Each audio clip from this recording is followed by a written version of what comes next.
সুধী দর্শক মণ্ডলী, আসসালামু আলাইকুম।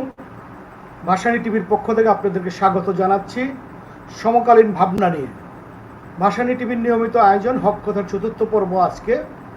আজকে আমাদের সাথে যুক্ত হয়েছেন ৭১-এর রণাঙ্গনে বীর মুক্তিযোদ্ধা এটিএম গোলাম মাওলা চৌধুরী, জাতীয় ঐক্য ফ্রন্টের কেন্দ্রীয় নেতা এবং গণদলের চেয়ারম্যান। আমাদের সাথে যুক্ত হয়েছেন অ্যাডভোকেট সুব্রত চৌধুরী, নির্বাহী সভাপতি গণফোরাম এবং জাতীয় ঐক্য ফ্রন্টের কেন্দ্রীয় নেতা।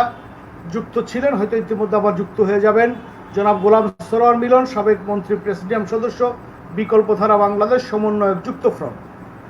সুধীমণ্ডলী, আপনারা জানেন যে এই সম্প্রতিকালে অনেকগুলি ঘটনা ঘটেছে। রিজেন্ট হাসপাতালে ভুয়া রিপোর্ট নিয়ে সারা দেশে তোলপাড় চড়ছে।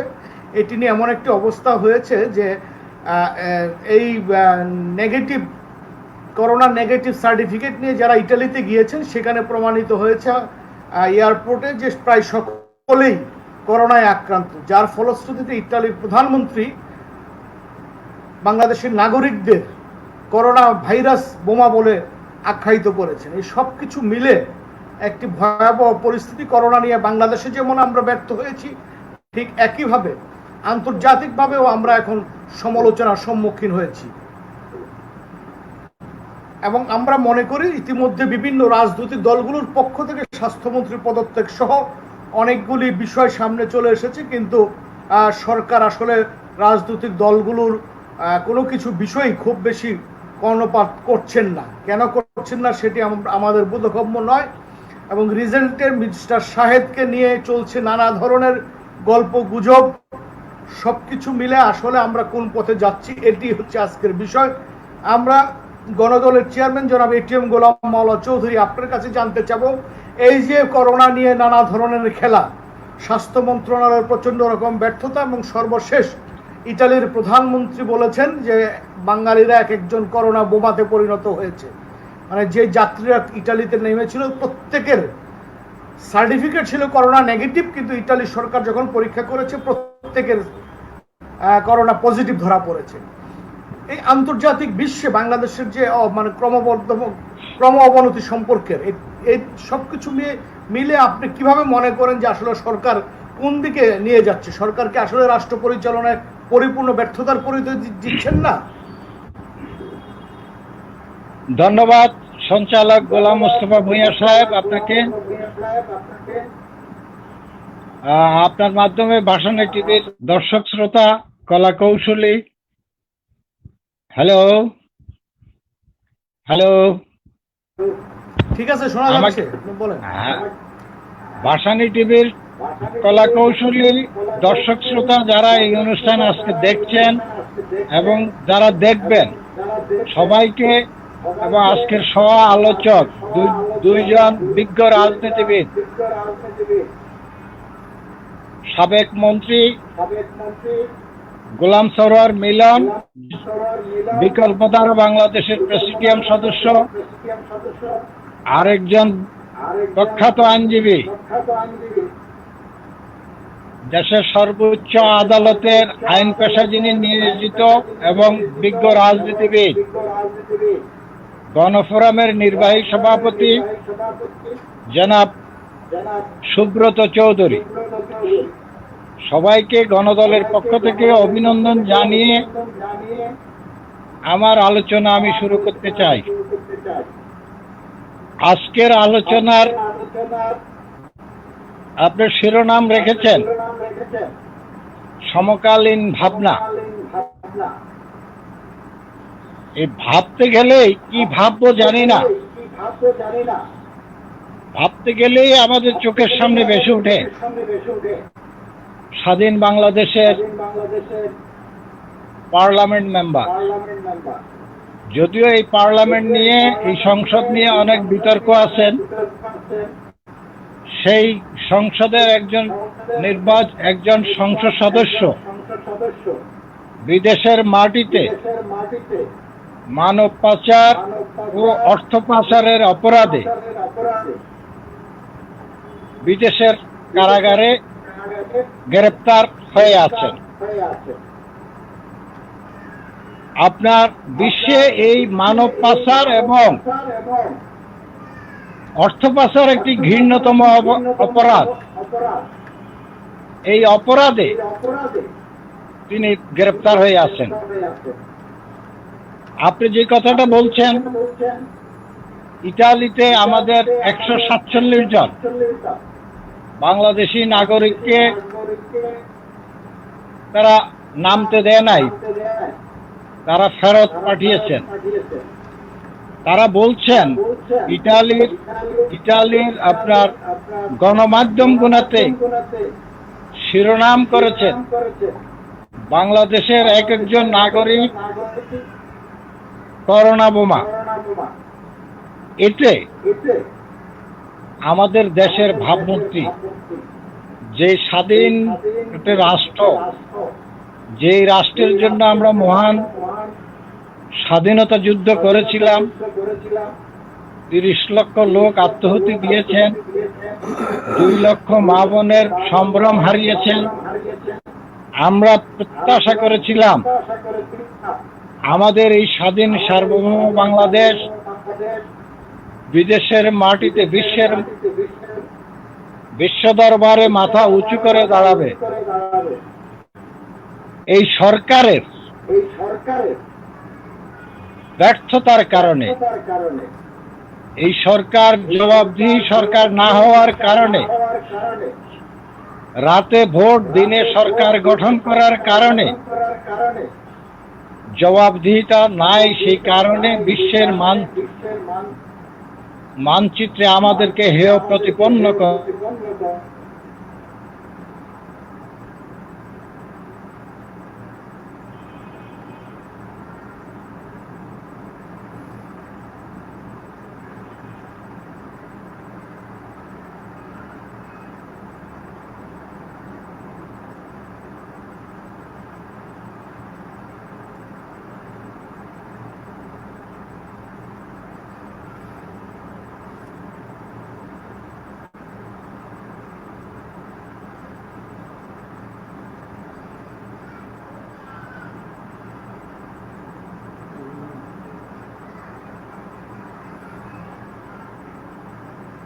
শোনা যাচ্ছে না মাওলা ভাই? শোনা যাচ্ছে না?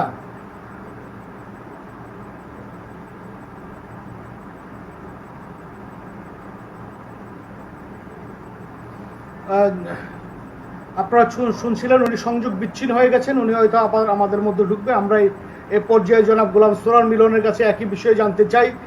মিলন ভাই, আপনি জানেন যে ইতিমধ্যে মানে আজকে একটি গণমাধ্যমে সংবাদ ইতিমধ্যে আমরা জেনেছি, কুয়েতের পত্রিকায় এসেছে, কুয়েতে যে সাবেক সংসদ সদস্য যাকে গ্রেফতার করা হয়েছে, একইভাবে মানব পাচারের অভিযোগে কুয়েত সরকার কুয়েতে নিযুক্ত বাংলাদেশের রাষ্ট্রদূতকেও অভিযুক্ত করছে। এই বিষয়ে এখন আপনার আসলে মানে কোথায় আন্তর্জাতিক বিশ্বে আমাদের অবস্থানটা কোথায় নিয়ে যাচ্ছি আমরা? ধন্যবাদ মুস্তফা ভাই আপনাকে। আজকের এই অনুষ্ঠানে আমাদেরকে এই আলোচনার সুযোগ করে দেওয়ার জন্য। মাওলা ভাই কি আসছে, উনি কি আগে বলবেন, শেষ করবেন তার কথা? মাওলা ভাই আপনি কি শেষ করবেন?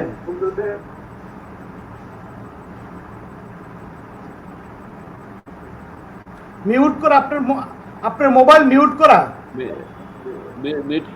হ্যাঁ, এখন মিলন ভাই পারমিশন দেন, আপনি শেষ করেন, আপনি শেষ করেন। যে কথাটি আমি বলতে চেয়েছিলাম,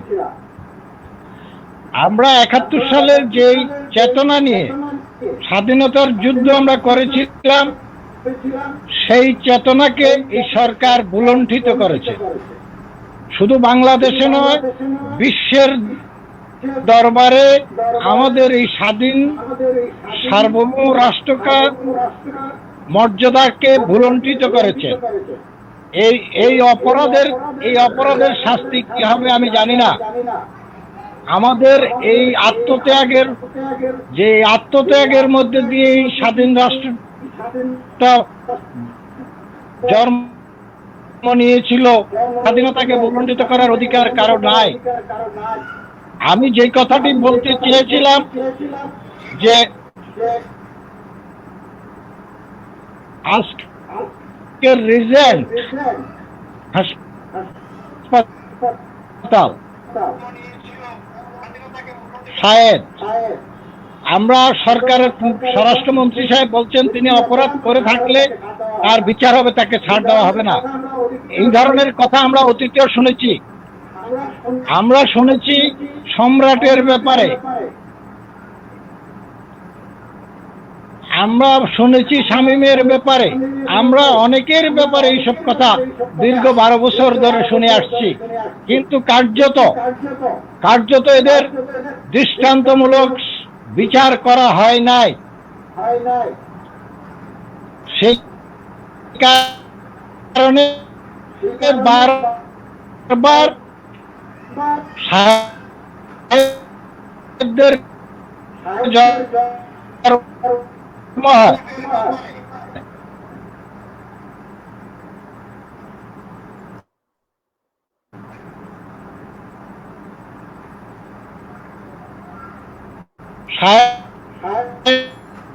দ্বারা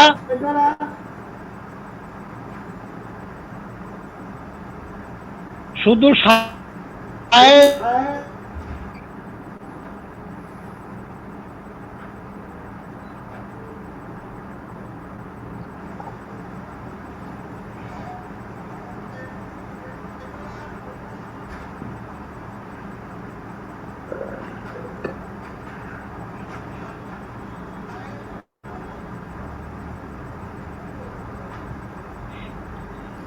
আসলে মাওলা ভাই নেট খুব ডিস্টার্ব করতেছে।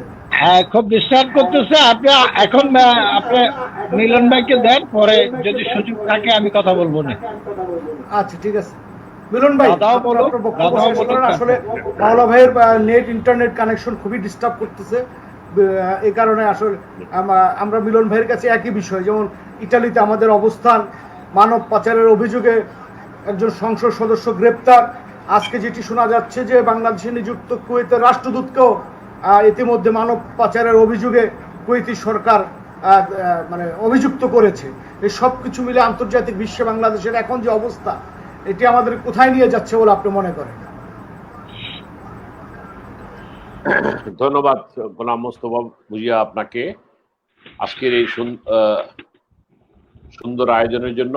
আমার কথা কি শোনা যাচ্ছে? হ্যালো, জি শুনছি আমরা।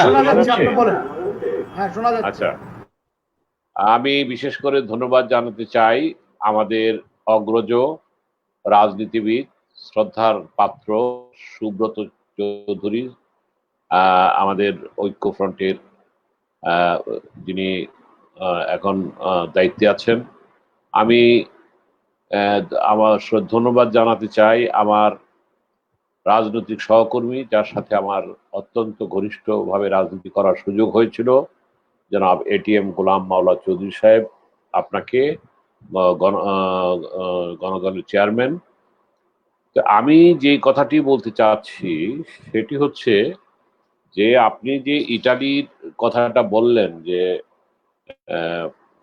মোস্তফা ভাই, আন্তর্জাতিকভাবে আজকে আমাদের ভাবমূর্তি আজকে প্রশ্নবিদ্ধ। আমরা ভাবমূর্তির সংকট আজকে প্রকট।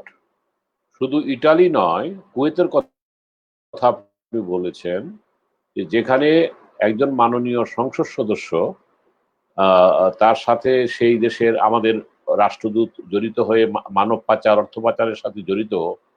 সুতরাং আন্তর্জাতিকভাবে আমাদের মান মর্যাদা ধুলোর মিশে গেছে বলে আমি মনে করি। এবং আমি যে কথা বলতে চাই যে এই বর্তমান সরকারকে যখন ক্ষমতাসীন রাজনীতি আর নির্বাচনের সময় রাজনৈতিক যে মেরুকরণ হয়েছিল, আমি তার সমর্থিত একটি সহযোগী সংগঠনের বিকল্পধারার প্রেসিডিয়াম সদস্য হিসেবে বলতে চাই যে এইসব কথা শুনে আজকে লজ্জায় আমার শুধু মাথা হিট হয়ে যায় না, সমগ্র দেশবাসীর মাথা হিট হয়ে যাচ্ছে। সুতরাং আজকে সময় এসেছে অন্যায়ের প্রতিবাদ করার জন্য আজকে আমাদেরকে ঐক্যবদ্ধ হতে হবে। আমি এখানে একটি কথা বলতে চাই যে মাননীয় প্রধানমন্ত্রী এককভাবে চেষ্টা করছেন অনেক কিছু করার, কিন্তু উনি সামাল দিতে পারছেন না, কারণ তার টিম সেভাবে কাজ করছে না। তার সেই কুয়েতের রাষ্ট্রদূত বলেন, আর এখান থেকে যে দেশীয়ভাবে আমাদের যে রিজেন্ট হসপিটালের মিস্টার শাহেদ, যিনি যে কীর্তিকলাপ করেছেন, যে প্রতারণার অভিযোগ আজকে তার বিরুদ্ধে জনগণের কাছে প্রকাশিত হচ্ছে, এই জন্য কিন্তু আমরা দেশবাসীর কাছে এমন অবস্থায় আছি যে আপনারা হয়তো অনেকে বলবেন আপনি তো সরকার দলীয় সমর্থিত ছিলেন, আজকে কিন্তু এই কথা বলে আপনারাও পার পাবেন না। আপনারা বলতে যারা রাজনীতি করেন, আমার প্রিয় সুব্রত চৌধুরী দাদা, গোলাম মাওলা চৌধুরী সাহেব, এই কারণে, কারণ প্রশ্ন করবে আপনারা কি করছেন, আপনারা কেন আজকে ভয়েস রেজ করছেন না।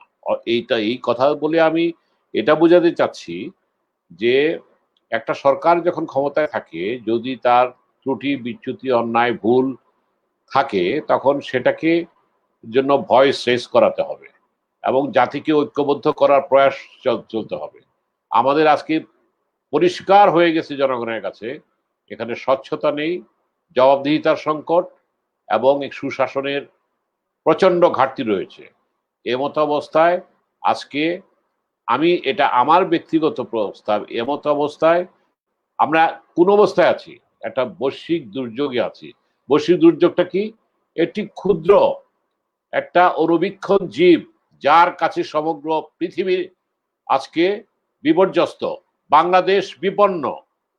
বা আপনি চিন্তা করেন যে এই এটা এই এই এই করোনা বিপর্যয় আমাদেরকে শিক্ষা দিছে যে আপনি যত শক্তিশালী হন না কেন, আপনি যত বিত্তশালী হন না কেন, আপনি এই অণুবীক্ষণ জীবের কাছে আপনি আজকে পরাজিত হচ্ছেন। আপনি আপনি অসহায়ের মতো আপনি ঘর বন্দী হয়ে থাকছেন। সুতরাং এই শিক্ষা থেকে আমার মনে হয় যে আমরা যে অন্যায় করেছি, অন্যায় কি করেছি? আমরা প্রকৃতির সাথে অন্যায় করেছি, আমরা মানুষের সাথে অন্যায় করেছি, আমরা বৈষম্য সৃষ্টি করেছি, আমরা যেটা ন্যায্যতার, সাম্যতার, সততার, সুবিচার, ন্যায় বিচার আমরা প্রতিষ্ঠিত করতে আমরা ব্যর্থ হয়েছি। সেই কারণে আজকে উচিত সৃষ্টিকর্তার কাছে ক্ষমা প্রার্থনা করা, প্রথম 1 নম্বর।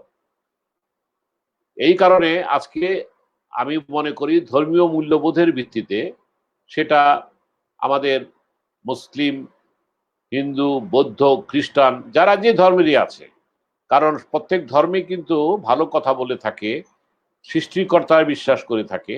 এবং আজকে আমরা কিন্তু এই কাজটি এই সরকার এখনো করে নাই, যে আমরা যে অন্যায় করেছি।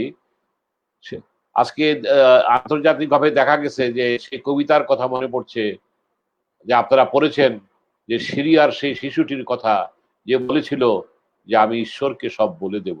হয়তো ঈশ্বর সেটা শুনেছেন, ঈশ্বর সেটা শুনে আজকে তিনি সেইটা করেছেন। অর্থাৎ আমি যেটা বুঝাতে যাচ্ছি, যে আজকের যে বৈশ্বিক দুর্যোগ, তার সাথে অ্যাড হয়েছে আমাদের দেশের, আমাদের সৃষ্ট দুর্যোগ।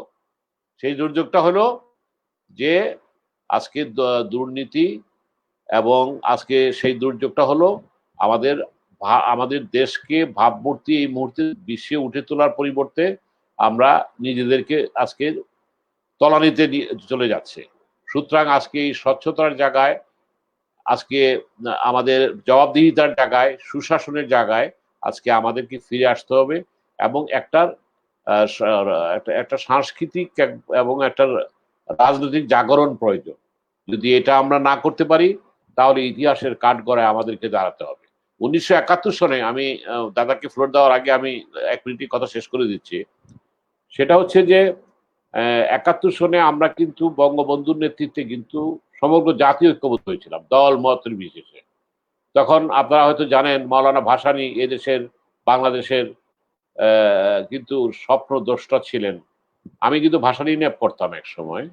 তারপরে মশিউর রহমান জাদুর সাথে যখন নাকি একীভূত হয়ে যায়, তখন আমি ছাত্র দলের প্রেসিডেন্টও হয়েছিলাম, আপনারা জানেন।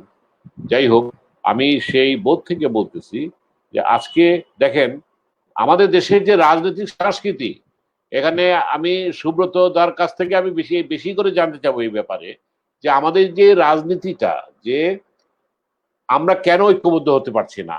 ধরেন, প্রথম পয়েন্ট, সরকারের দায়িত্ব বেশি। আজকে এই বৈশ্বিক দুর্যোগের সময়, এই সময় উচিত একটি জাতীয় ঐক্যমতের আহ্বান করা। পাশাপাশি বিরোধী দলের এখানে উচিত যে সমর্থন করা, যে আমরা এই বৈশ্বিক দুর্যোগকে আমরা মোকাবেলা করব। পাশাপাশি এই যে কাজগুলি হচ্ছে, এই যে আমি একটি কথা উদাহরণ দিয়ে বলতে চাই। ধরেন, যেই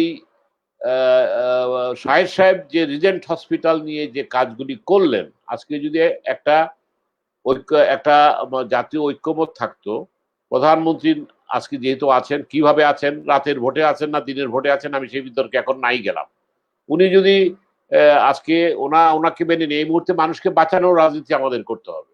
আমরা এই মুহূর্তে অন্য কোনো রাজনীতি করতে চাই না।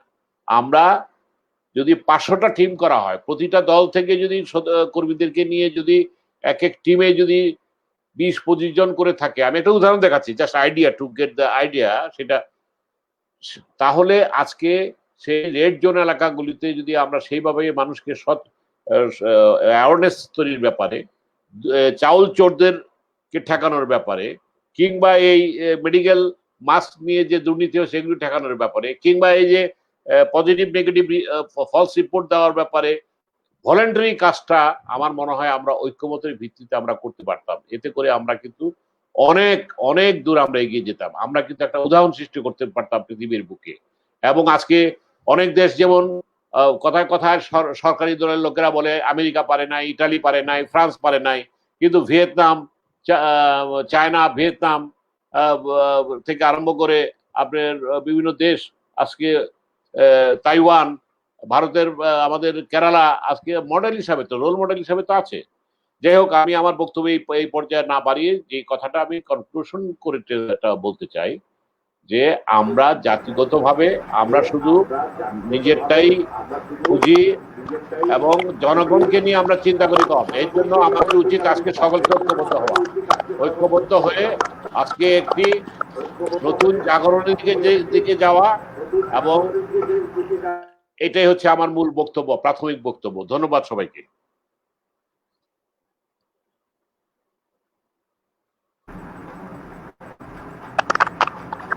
ধন্যবাদ জনাব গোলাম সরোয়ার মিলন। আমরা চলে যাব গণফোরামের নির্বাহী সভাপতি, এদেশের একজন স্বচ্ছ রাজনীতিবিদ জনাব সুব্রত চৌধুরীর কাছে।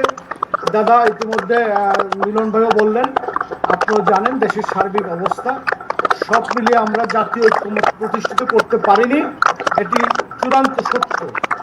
এই যে জাতীয় ঐক্যমত আমরা প্রতিষ্ঠিত করতে পারিনি, এর জন্য আসলে আজকে রাষ্ট্র এবং সমাজে নানা ধরনের বিভক্তি এবং আন্তর্জাতিক পর্যায়ে রাষ্ট্র আজকে বিতর্কিত। এই সব মিলিয়ে আমরা কোথায় যাচ্ছি, এখান থেকে পরিত্রাণে আমাদের উপায়টা কি দাদা? ধন্যবাদ গোলাম মোস্তফা ভাই, আজকে ভাসানী টিভিতে আমাকে আমন্ত্রণ জানার জন্য ধন্যবাদ জানাচ্ছি। বিশেষ করে আজকে আমাদের দুইজন আরো সহকর্মী, রাজনৈতিক সহকর্মী গোলাম সারওয়ার মিলন ভাই এবং গোলাম মাওলা চৌধুরী, এই করোনা কালে তাদেরকে দেখে আমার খুব ভালো লাগছে। অন্তত আমরা বলতে পারি যে এখনো পর্যন্ত আমরা বেঁচে আছি এবং এই মহামারীতে বেঁচে থাকার যে সংগ্রাম, সচেতন মানুষ হিসাবে হয়তো সেটা আমরা এখনো করছি, জানি না এটা যদি অব্যাহত থাকে, তাহলে ভবিষ্যতে কে থাকবো আর কে থাকবো না, এইসব বিষয় এখন সামনে চলে আসছে। খুবই দুর্ভাগ্যের বিষয়, 4 মাস চলে যাচ্ছে, এখনো পর্যন্ত মনে হচ্ছে আমরা কোথায় যেন পথ হারিয়ে ফেলেছি। কিন্তু এই পথ হারানোর তো কথা ছিল না আমাদের। যখন মার্চ মাসে এটা আমরা চিহ্নিত করলাম, তখন থেকে কিন্তু রাজনৈতিক দলগুলো আমরা বললাম যে এখন রাজনীতি করার সময় না, এখন হচ্ছে দেশকে বাঁচাতে হবে, দেশের মানুষকে বাঁচাতে হবে এবং সংঘবদ্ধভাবে। সুতরাং ঐক্যমতের ভিত্তিতে এই মহামারীকে মোকাবেলা করার জন্য আমাদের যে আবেদন, যেটা মিলন ভাই বলেছেন, মৌলা ভাই বলেছেন, সেই আবেদন কিন্তু কারো কানে পৌঁছায়নি। কেন পৌঁছায় নাই এখন আমরা আস্তে আস্তে বুঝতে পারছি।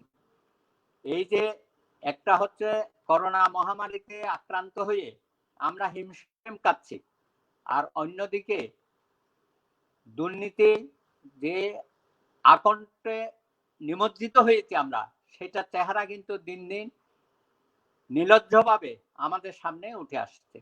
অনেক সময় আমার কাছে মনে হয় এই দুর্নীতিটা অবাধভাবে করার জন্যই নীতি নির্ধারকরা ঐক্যের পথে আসতে চায় না। এবং এই দুর্নীতি শুধু মহামারী কালে যে আমরা দেখতে পাচ্ছি তাই না। আজকে যদি স্বাস্থ্য অধিদপ্তরের কথা বলেন, এই সরকারই তো আজকে 12 বছর ধারাবাহিকভাবে ক্ষমতায় আছে। এখানে স্বাস্থ্যমন্ত্রী আফমর রুহুল হক ছিলেন, প্রয়াত মোহাম্মদ নাসিম ছিলেন, এখন আরেকজন দায়িত্ব পালন করছেন স্বপন সাহেব। এগুলো তো দায়িত্ব নিতে হবে তাদের, কিন্তু তারা কেউ দায়িত্ব নিচ্ছে না।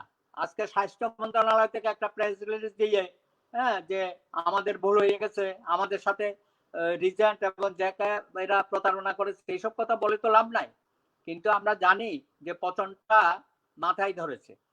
যখন একটা রাষ্ট্রের একটা জাতির পচন মাথায় ধরে, আপনি এখানে কাকে ধরবেন আর কাকে ধরবেন না এগুলো বলে তো লাভ নাই। আমরা এখন অসহায় হয়ে গেছি। আপনার আমার কোনো কথা বক্তব্য, কোন সুধী সমাজের বক্তব্য, যারা বিশেষজ্ঞ আছে এই ব্যাপারে কথা বলেন, তাদের কোনো বক্তব্য তো রাখা যাচ্ছে না। এই যে তথাকথিত টেকনিক্যাল কমিটি বলেছেন, পরামর্শ কমিটি করেছেন, এদের কথা না রেখে কোত্থেকে যে কি সিদ্ধান্তগুলো হয়, কিভাবে এই অনিয়ম দুর্নীতিগুলো চোখের সামনে হয়, আমরা তো অবাক বিস্ময়ে তাকিয়ে আছি। এবং এগুলো করতে গিয়ে আজকে বাংলাদেশের জনগণের ভোগান্তি কিন্তু দীর্ঘায়িত হচ্ছে, এটা বুঝতে হবে।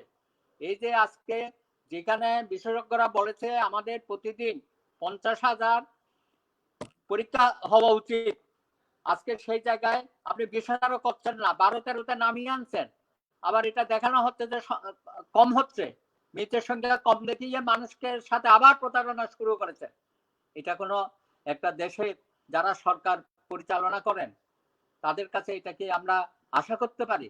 আপনি রাষ্ট্রের জনগণের সাথে প্রতারণা করবেন, আপনি সব বিষয় নিয়ে তামাশা করেন।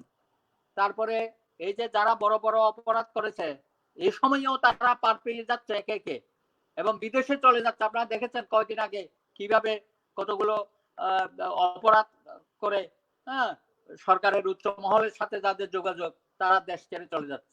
এমনকি আমাদের যারা উচ্চ পর্যায়ের লোক, যারা মাহবুব আলম হানিফ, তিনিও দেখে কানাডা চলে গেলেন। আমাদের অর্থমন্ত্রী বাজেট দিয়ে উনি বললেন টাকা কোত্থেকে আসবে আমি জানি না, আমার দেওয়ার আমি দিয়েছি। এখন এটা বাস্তবায়ন হবে কি হবে না আমারও জানা নেই। উনি চলে গেছেন লন্ডনে। এই যে অবস্থা, জনগণকে জিম্মি করে যা খুশি এখানে করে যাবে, এটা কতদিন? মিলন ভাই, আপনি তো সরকারে ছিলেন, আপনারা যখন সরকারে ছিলেন আপনাদেরকে আমরা বলেছিলাম বিশ্ব বেহাইয়া। এখন তো আপনারাও দেখি লজ্জা পাবেন। এই সরকার যা করেছে না, এটাকে বিশ্ব বাটপার বলেন। বিশ্ব বাটপার। আমি আপনারা আজকে যদি মোহাম্মদ এরশাদ উনি যদি আমাদের মাঝে থাকতেন তিনিও লজ্জায় মুখ ঢাকতেন, কিন্তু এই সরকারের সেই লজ্জাটুকুনো নাই। এই সরকারের সেই লজ্জাটুকুনো নাই, দুর্ভাগ্যের বিষয়। অথচ এই সরকারের কাছে আমরা অনেক কিছু আশা করি। তারা মুক্তিযুদ্ধের নেতৃত্ব দিয়েছে, বঙ্গবন্ধুর দল বঙ্গবন্ধু কন্যা রাষ্ট্র পরিচালনা করছে, অনেক কিছু আমরা আশা করেছিলাম। কিন্তু এইভাবে যে মানুষ প্রতারিত হবে সেটা আমরা কখনো বিশ্বাস করি নাই। কিন্তু ওনারা যেমন বলেন যে ওই স্বাস্থ্য মন্ত্রণালয় থেকে প্রেস রিলিজ দিয়ে বলেন যে সাহেব প্রতারণা করেছে, আরো অনেকেই প্রতারণা করেছে। এখন সরকারও দেখি আমাদের সাথে প্রতারণা করছে, জনগণের সাথে। এই যে একটা ব্যথা বেদনা আমাদের মনে, যে একটা যন্ত্রণা, এই যন্ত্রণা তো দেখানোর জায়গাও নাই। আজকে যে আমরা একটা সভা করব, সমাবেশ করব, সেই অবস্থা নাই। আমরা একটা যে এটা প্রতিবাদ করব, অনেকেই করছেন, হয়তো বামপন্থীরা করছেন বা অনেকেই করছেন, কিন্তু সেইভাবে কিন্তু আমরা জনগণকে নিয়ে এগুলোর প্রতিবাদ প্রতিরোধ করতে পারি না। কারণ আমরা মনে করি এটা রাজনীতি করার সময় না। হয়তো আমরা দাবি করছি, আমরা বক্তব্য দিচ্ছি, টক শোতে কথা বলছি, কিন্তু এখন টক শো এর উপরও মানুষের আস্থা চলে গেছে। যে সময় ব্যক্তিবর্গ টক শোতে আইসা যে ধরনের কথাবার্তা বলেছে, আজকে এই এক শাহেদের মাধ্যমে আজকে টক শোয়ের যে একটা আকর্ষণ ছিল, সেই আকর্ষণও এখন আস্তে আস্তে আমাদের কাছ থেকে মিলিয়ে যাচ্ছে।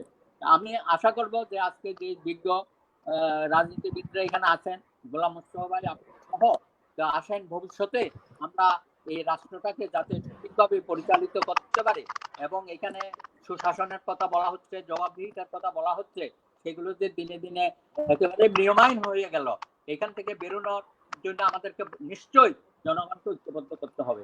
জনগণের ঐক্যবদ্ধ ছাড়া এই জাতিকে আমরা মুক্তি দিতে পারবো না। আমরা মুক্তিযুদ্ধের সময় যেমন জনগণ ঐক্যবদ্ধ হয়েছিলাম, পাকিস্তানিদের বিরুদ্ধে আমরা লড়াই সংগ্রাম করে মুক্তিযুদ্ধ করে আমরা জয়লাভ করেছি। আজকে রাষ্ট্রটা যে জায়গায় নিয়ে গেছে, এই জায়গায় নিয়ে যেতে আমরা নিয়ে দিতে পারি না, কারণ আমরা সকলেই বলি যে আমরা মুক্তিযুদ্ধ করে রাষ্ট্র স্বাধীনতা এনেছি। সেই জাতি একটা রাষ্ট্র এই 50 বছরের মাথায় এসে এই ধরনের প্রশ্নবিদ্ধ হবে এবং প্রতিটা ক্ষেত্রে আজকে মহামারী আসছে বলে হয়তো দুই একটা সেক্টর আমরা দেখছি, কিন্তু আজকে অন্যান্য সেক্টরও একই অবস্থা। আপনি স্বাস্থ্য অধিদপ্তরের দুর্নীতি তো সেই বহু বছর ধরে আমরা শুনতেছি। হ্যাঁ, বালিশ কেনা, পদ্মা কেনা থেকে শুরু করে যন্ত্রপাতি কেনা থেকে শুরু করে কোনোটার কোনো সুরাহা কিন্তু এই সরকার করে নাই। কারো বিরুদ্ধে তড়িৎ গতিতে কোনো ব্যবস্থা। মাননীয় প্রধানমন্ত্রী সংসদে দাঁড়িয়ে বলেন আমি চোর ধরেছি। চোর ধরার দায়িত্ব তো আপনার, কারণ এই চোরগুলো তো আপনাদের পৃষ্ঠপোষকতায় ডাকাত হয়েছে, লুণ্ঠনকারী হয়েছে। আপনি এখন ধরবেন না অন্যরা ধরবেন? র্যাব ধরার পরে দেখি এখন সবাই মুখ তুলেছে। এখন কথা হচ্ছে যার যেটা কাজ সেটা করতে দেয়। আমাদের দেশের অবস্থা হয়েছে, আপনি ক্যাসিনো অভিযান চালিয়েছেন, তারা দেশের মানুষ উৎসাহিত হয়েছিল, কিন্তু সেটাও তো মাঝপথে গেছে, থেমে গেছে। এরকম আরো অনেক কেলেঙ্কারি আমরা জানি, সেগুলো শুরু করেন কিন্তু কোথায় গিয়ে যেন একটা ধামা চাপা হয়ে যায়। এখন এই জন্যই অনেকে বলেন যখন আপনাদের সহ্যের বাইরে চলে যায়, ক্যাসিনোতে যারা ছিল সম্পৃক্ত তারা এমন এমন কাজগুলো করতেছিল যে হয়তো সরকারের বিরুদ্ধে অনেক ষড়যন্ত্র সেখানে হচ্ছিল। এই জন্য বাধ্য হয়ে আপনাকে ক্যাসিনোতে হাত দিতে হয়েছে, যুবলীগের মধ্যে হাত দিতে হয়েছে, স্বেচ্ছাসেবক লীগের মধ্যে হাত দিতে হয়েছে, বাধ্য হয়ে গিয়েছে। কিন্তু আমরা জানি ঢাকা শহরে ক্যাসিনো বহু বছর ধরে চলছে, তাদের নাকের ডগার উপরেই চলছে, আইন শৃঙ্খলা বাহিনী সবাই জানে এবং এখানে সরকারি পৃষ্ঠপোষকতায় এগুলো সবাই আমরা জানি, কিন্তু কেউ কোনোদিন এগুলো পদক্ষেপ গ্রহণ করে না। আজকেও স্বাস্থ্য অধিদপ্তরের যে দুর্নীতি, স্বাস্থ্য মন্ত্রণালয়ের যে দুর্নীতি, সর্বোচ্চ পর্যায়ের পৃষ্ঠপোষকতা ছাড়া এটা কখনো সম্ভব না, এটা জনগণ বুঝে ফেলেছে। সুতরাং আপনি চোর ধরবেন, আপনাদের চোর ধরতে হবে এবং চোরকে আইনের আওতায় আনতে হবে। সুতরাং আপনি এটা বলে পার পাবেন না যে আমি চোর ধরেছি এখন আমাদেরকে চোর বলা হচ্ছে। অবশ্যই আপনি যদি পৃষ্ঠপোষকতা করেন সরকারকেও সবাই চোর বলবে, যেটা আমরা বলতে চাই না। সরকার তো চোর হইতে পারে না, সরকার যারা পরিচালনা করে তারা চোর হয়। সুতরাং অনেক সময় টকশোতে আমরা যখন বলতাম যে ভাই আপনারা যারা সরকারের সাথে আছেন, রাষ্ট্র পরিচালনা করছেন, আমার তো মনে হয় যে আপনারা ভোগ বিলাসে গা ভাসিয়ে দিয়েছেন। অর্থাৎ ইনডাইরেক্টলি বলেছি যে আপনারা সবাই এখন টাকা পয়সা পদ পদবীর মোহে বন্ধ হয়ে গেছেন। কিন্তু অনেকেই দেখতাম খুব তীব্র ভাষায় প্রতিবাদ করত শাহেদের মতো, এবং এই জন্যই এখন অনেকেই সন্দেহ করে যারা বড় গলায় কথা বলেছে বা এখনো বলছে তাদেরকে মানুষ এখন সন্দেহ করে ওদের ডাল মে কুছ কালা হয়। সুতরাং এখনো সময় আছে, এই জাতিকে বাঁচাতে হলে আমরা যারা সরকারের বাইরে আছি তারা সকলেই মিলে আমি অনুরোধ জানাবো আসেন আমরা ঐক্যবদ্ধ হই, এই দেশটাকে বাঁচাতে হবে। ক্ষমতায় কে থাকবে, কে বসবে, কে যাবে সেটা ভবিষ্যতে দেখা যাবে। আপাতত দেশের জনগণকে বাঁচায়, এই মহামারী থেকে দেশকে রক্ষা করি এবং এই মহামারী কালে আমাদের যে বিদেশে ভাবমূর্তি নষ্ট করতেছে কিছু চিহ্নিত গোষ্ঠী, এদেরকে আপনি আইনের আওতায় আনেন, এদের ব্যাপারে কোনো ছাড় দেওয়া যাবে না। আপনি সব সময় বলেন আমি এটা করছি ওইটা করছি, বাস্তবে কিছুই করা হয় না। এবং এখানকার দুর্নীতি, অনিয়ম কত সুদূর প্রসারী এবং কোথায় চলে গেছে এটা মানে ভাবতে তো অবাক লাগে। এই কারণে আমি মনে করি আমরা অনেক সময় এই এখন যে দিনগুলো যাচ্ছে আমি বলবো এটা তো অনেকটা আমাদের জন্য কালো দিবস। সবাইকে আমরা পার করে আবার একটু সকলকে ভালোভাবে দেখতে পারবো, নর্মাল লাইফে চলে আসবো। নর্মাল লাইফ তো হবে না, অনেকে বলছে এটা নিউ নর্মাল লাইফ। তো নিউ নর্মাল লাইফ সারা বিশ্বে নিউ নর্মাল লাইফ হয়তো তারা করতে পারবে, কিন্তু বাংলাদেশে আমরা নিউ নর্মাল লাইফ করতে পারবো আবার সেই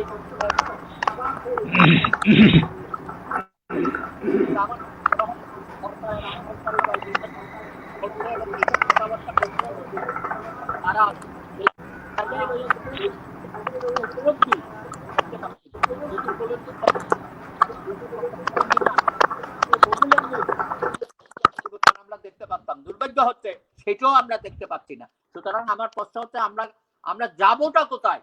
বাংলাদেশের 17 কোটি মানুষ, আপনারা তো অনেকেই বিভিন্নভাবে বেগমপাড়া করেছেন, মালয়েশিয়া করেছেন, আপনারা আমেরিকা করেছেন, লন্ডন করেছেন, জার্মানিতে করেছেন, কিন্তু 17 কোটি মানুষ তো সেটা করতে পারে নাই।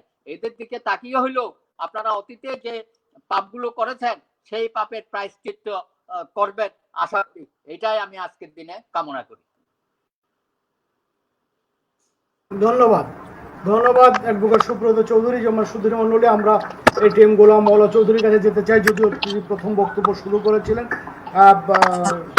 মানে ইন্টারনেট সংযোগের বিরক্তির কারণে উনি ওনার বক্তব্য শেষও করতে পারেননি। আমরা এখন এটিএম গোলাম মওলা চৌধুরী সে অসমাপ্ত বক্তব্য থেকে পরবর্তী যেটি ইতিমধ্যে গোলাম সোলার মিলন এবং অ্যাডভোকেট সুব্রত চৌধুরী সাহেব বললেন, এই সব কিছু মিলিয়ে তার কাছ থেকে বক্তব্য শুনতে চাই। জনাব গোলাম মওলা চৌধুরী। ধন্যবাদ আপনাকে, ধন্যবাদ সহ আলোচক বৃন্দদেরকে। ওনারা অনেক বিজ্ঞ মানুষ, ওনাদের বিজ্ঞতার মধ্য দিয়েই আমি ওনাদের বক্তব্য শুনেছি। তো দাদা অনেক কথা বলেছেন, আমি অসমাপ্ত বক্তব্যের আর ওই রেস্ট না টেনে আমি স্বাস্থ্য খাত নিয়ে একটু কথা বলতে চাচ্ছিলাম। স্পেসিফিক যেটা স্বাস্থ্য খাত, আজকে জিম্মি হয়ে গেছেন। একটা পত্রিকা জাতীয় দৈনিকের নিউজের সংবাদ শিরোনাম হয়েছেন, যা স্বাস্থ্য খাত জিম্মি হয়ে গেছেন স্বাস্থ্যমন্ত্রীর সন্তান, ছেলে এবং মিঠু বাহিনীর কাছে। এটা আমার অভিযোগ নয়, আপনার স্বাস্থ্য মন্ত্রণালয়ে যে কেন্দ্রীয় ওষুধাগার যে পরিচালক জনাব ব্রিগেডিয়ার সাহেব, ব্রিগেডিয়ার জেনারেল মোহাম্মদ শহীদুল্লাহ সাহেব, তিনি নিজে বলেছেন, তিনি স্বাস্থ্য সচিবের কাছে একটা লিখিত প্রতিবেদনও দিয়েছিলেন। তিনি সেখানে উল্লেখ করেছিলেন যে স্বাস্থ্যমন্ত্রীর ছেলে এবং মিঠুরা তাদেরকে তালিকা দেন, সেই তালিকা অনুপাতে ওনাকে কাজ করতে হবে। সেই কারণে ওনাকে স্বাস্থ্য মন্ত্রণালয়ের একজন অতিরিক্ত সচিব ওনাকে অনুরোধ করেছিলেন যে ওনার এদের কথা শোনার জন্য।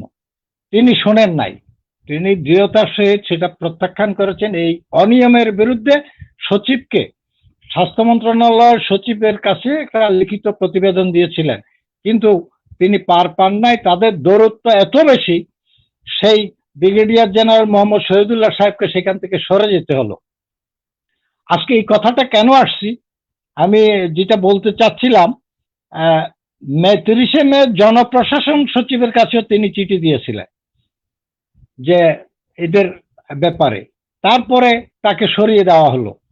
তো এখন তাহলে আমাদেরকে বুঝতে হবে যে স্বাস্থ্যমন্ত্রীর বিরুদ্ধে জাতীয় সংসদে দাঁড়িয়ে বিরোধী দলের নেতা, তিনি সাবেক মন্ত্রী ছিলেন, আওয়ামী লীগ সরকারের অধীনে তিনি প্রতিমন্ত্রীর দায়িত্ব পালন করেছিলেন 5 বছর, তিনি বলেছেন স্বাস্থ্যমন্ত্রী সাহেব লোহার সিন্ধুকে ঢুকে পড়েছেন, সেখান থেকে বের হওয়ার জন্য বলছিলেন। ওনার পরিবর্তনের জন্য স্বয়ং আওয়ামী লীগ থেকে বক্তব্য এসেছেন, কিন্তু আমাদের মাননীয় প্রধানমন্ত্রী, সংসদ নেত্রী, তিনি গতকালকে জোরালো বক্তব্য দিয়েছেন, তিনি চোর ধরছেন, কিন্তু এই ব্যাপারে কোনো সিদ্ধান্ত উনি দেন নাই। তার মানিটা কি? তার মানিটা হলো যে বক্তব্য আমরা শুনি সেটা কার্যকর হয় না। তো মানুষকে তো বোকা বানানোর সুযোগ নাই। এখন সাধারণ মানুষ পরিষ্কার বুঝে, রাস্তাঘাটে রিক্সাওয়ালা পর্যন্ত বলে রাতে ভোট দিনে সরকার, জনগণের কি দরকার। এই বক্তব্যটা তারা বলে এই কারণে, আজকের এই সরকার তো জনগণের কাছে কোনো জবাবদিহিতার তাদের দরকার নাই। তো প্রশাসনে যারা আছেন এবং মন্ত্রীর ছেলেদের দৌরত্বের কারণে আজকে এই অবস্থা হয়ে দাঁড়িয়েছেন। দাদা বলেছেন শুধু স্বাস্থ্য খাত নয়, শিক্ষা মন্ত্রণালয় দেখেন, সাভারে কাছে একটা, আমরা কিছুদিন আগে একটা পত্রিকা দেখেছি, একটা 500 কোটি টাকার একটা লুণ্ঠনের, সেখানে কলা গাছের দাম ধরা হয়েছে 7 লক্ষ টাকা, একটা নারকেল গাছের মূল্য ধরা হয়েছে 76 লক্ষ টাকা। টিনের ঘর সেখানে নাই, তারপরে ঘর দেখিয়ে সেখান থেকে 500 কোটি টাকা লোপাট হয়ে গেছে। এটা আমি একটা উদাহরণ দিলাম। আসেন যুব মন্ত্রণালয়, একটা লিফট লাগানোর জন্য বরাদ্দ করা হয়েছে, দেওয়া হয়েছে 2 কোটি টাকা। একটা এসি মেরামতের জন্য ধরা হয়েছে ৫-৫০ লক্ষ টাকা। আসেন যোগাযোগ মন্ত্রণালয়, প্রত্যেকটা মন্ত্রণালয়, এমন কোন মন্ত্রণালয় নাই যেখানে লুণ্ঠন হচ্ছে না। ওই একটা প্রবাদ আছে, আজান দিয়ে লুণ্ঠন হচ্ছে। এই যে জনগণের টাকা লুণ্ঠন করে হাজার হাজার কোটি টাকা যে আপনারা বিদেশে পাচার করে নিয়ে যাচ্ছেন। আজকে মিলন ভাইও একটা কথা বলছেন, মিলন ভাইয়ের কথাটা পরে আসি।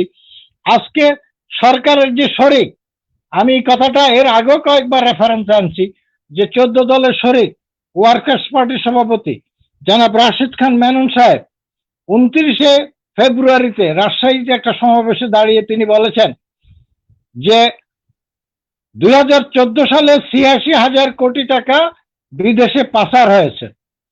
তিনি তারপরে বলেছেন 14 সাল থেকে অদ্য অবধি প্রায় 5 লক্ষ কোটি টাকা বিদেশে পাচার হয়েছে।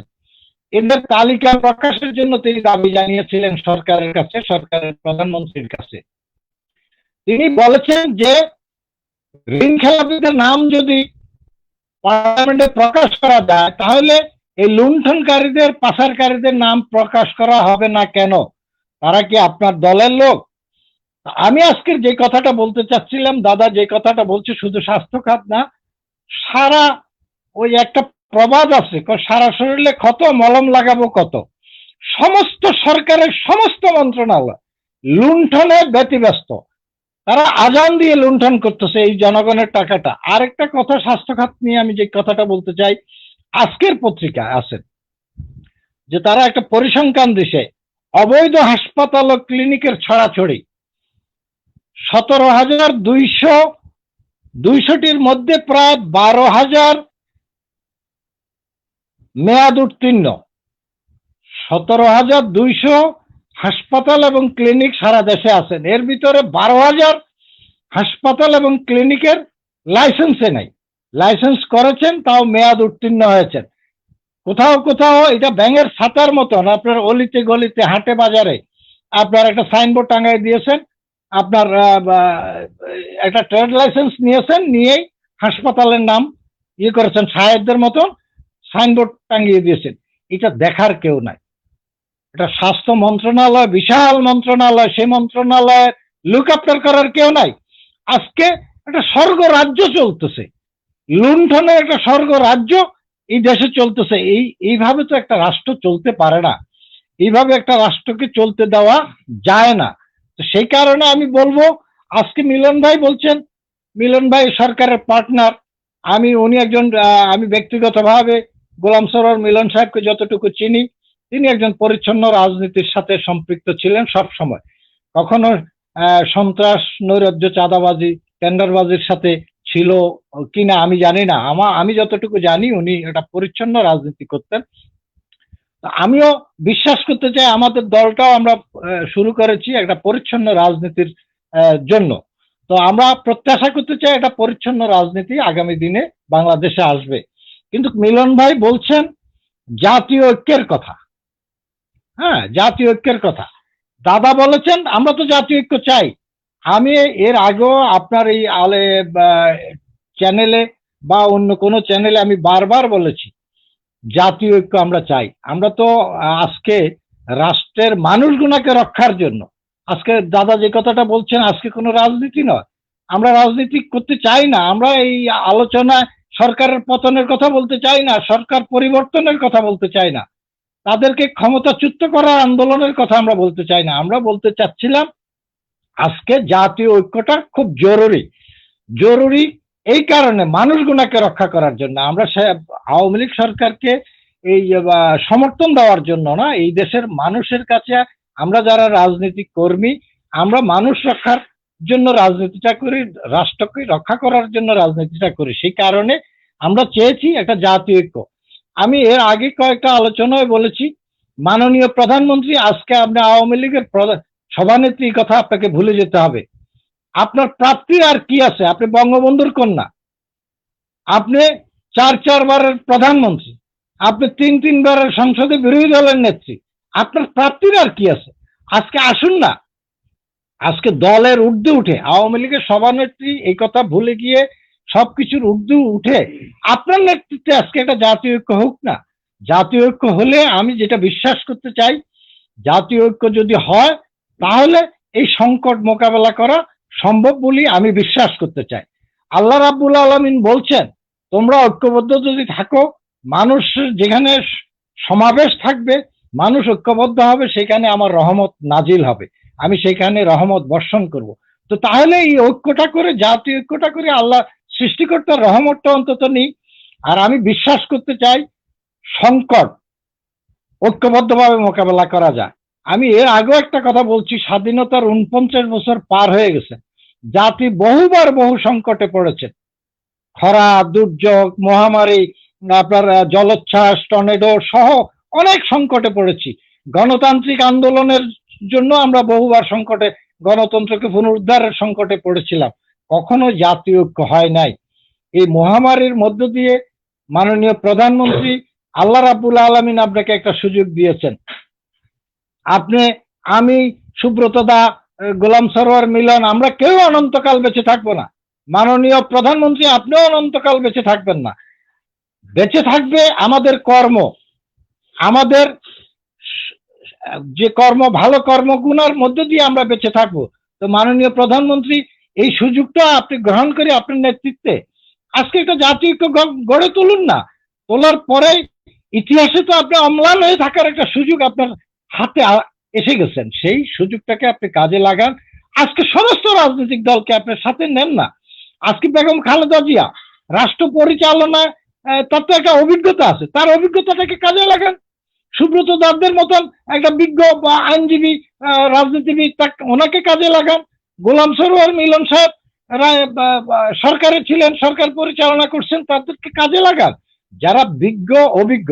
তবে আমি একটা কথা এখানে পরিষ্কার বলতে চাই, সেটা হলো দেশপ্রেমিক হতে হবে, মানুষের প্রতি কমিটেড লোক হতে হবে, স্বচ্ছ হতে হবে। লুটেদারদেরকে নিয়ে যদি আপনি আবারও মন্ত্রী পরিষদ গঠন করেন তাহলে সেই ঐক্য বৃথা যাবে। সেই জন্য দেশপ্রেমিক, সৎ এবং যারা যোগ্য এবং দক্ষ, এই মহামারী মোকাবেলা করার জন্য যারা অভিজ্ঞ, তাদেরকে সাথে নিয়ে একটা জাতীয় ঐক্য গড়ে তুলুন। গড়ে তুললে আমি বিশ্বাস করতে চাই আমরা এই থেকে পরিত্রাণ পেতে পারবো। আর একটি কথা আমি বলতে চাচ্ছিলাম, যে কথাটা দাদাও বারবার বলেছেন, আমি কথাটা পুনরাবৃত্তি করতে চাই না, তারপরও পুনরাবৃত্তি করতে চাচ্ছি এই কারণে, আপনার এই সায়েদদের মতন, আপনার সায়েদ, আপনার পাপুল, পাপিয়া, বদি, সম্রাট, এরা সৃষ্টি করছে কারা? এটা সৃষ্টি আপনাদের। তো এই সৃষ্টি, এদেরকে, এই চুনুপুটুদেরকে ধরলে হবে না, এদেরকে যারা মদত দিয়েছেন, যারা রাঘব বোয়াল, তাদেরকে ধরতে হবে। কিন্তু আমরা দেখেছি, আমরা একটু আশ্বস্ত হয়েছিলাম ক্যাসিনো বন্ধের সময় সম্রাট, শামীম এবং পাগলা মিজানটি ইত্যাদি ইত্যাদিকে ধরা হয়েছিল। আমরা সেদিনও বলেছিলাম এই ধরাটাকে কন্টিনিউ করতে হবে, অব্যাহত রাখতে হবে এবং এদেরকে দ্রুত আইনে আইনে এদেরকে বিচার করতে হবে দৃষ্টান্তমূলক। কিন্তু হয় নাই, তাদেরকে দীর্ঘদিন রিমান্ডে রাখা হয়েছে। রিমান্ডে রেখে তারা কার কার কথা বলছে, তো তারপরে পদক্ষেপ আমরা আর দেখি নাই, দৃশ্যমান হয় নাই। আজকে সায়েদ, আপনার দাদা বলছেন টক শোতে যে যেভাবে ধমকের সুরে কথা বলতেন, যেভাবে নীতি বাক্য ছাড়ছেন, আমাদের গোয়েন্দা সংস্থাগুলো, আমাদের রাষ্ট্রের বিভিন্ন গোয়েন্দা সংস্থাগুলো ছিল না, তারা জানতেন না এরা কারা। কিন্তু আমি যে কথাটা বলতেছি, আজকে সায়েদ এখনো গ্রেপ্তার হয় নাই কেন? আপনি আমাদের আইন শৃঙ্খলা রক্ষাকারী বাহিনী, আমাদের র্যাব, আমাদের, এরা কি এতই দুর্বল? এরা কি পারে না? আজকে কয়দিন হয়ে গেল তাকে গ্রেপ্তার করা যায় নাই, এটা কিসের ইঙ্গিত?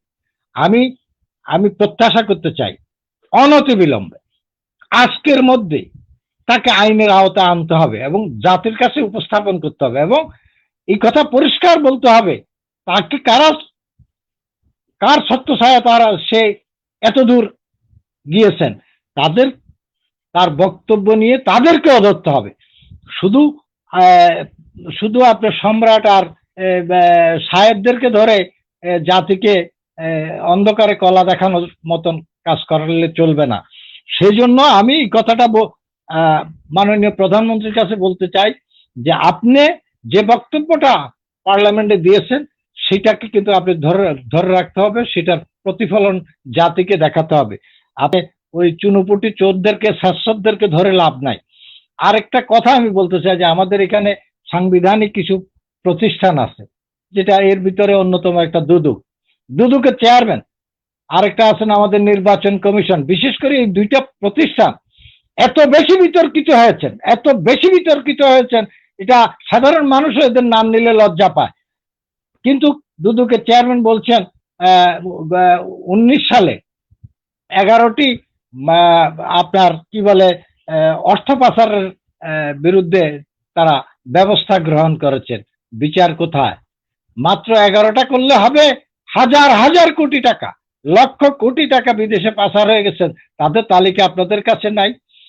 খুশি করার জন্য, সরকারকে খুশি করার জন্য এই কাজটা করবেন না, এটা সাংবিধানিক প্রতিষ্ঠান। আপনি এখনো সময় আছে, যা বিতর্কিত হয়েছেন বিতর্কে ওইটাকে আপনার এই দুর্যোগময় মুহূর্তে আপনি স্বচ্ছতার সহিত সেই ব্যবস্থাটা করেন। পাপুলের সম্বন্ধে আপনি এখন নড়ে চড়ে বসছেন। পাপুল যে আসলো, নির্বাচন করলো, আপনি জানেন না? আপনার কাছে বহুবার পত্রপত্রিকায় মিডিয়াতে সংবাদ এসেছে না? সেই সংবাদের পরিপ্রেক্ষিতে সূত্র ধরেই তো আপনি যেতে পারতেন, যান নাই। হাজার হাজার কোটি টাকা ব্যাংকের লুণ্ঠন হয়েছেন, তাদের নাম সংসদে উচ্চারিত হয়েছে, তাদের বিরুদ্ধে ব্যবস্থা নিতে পারেন নাই।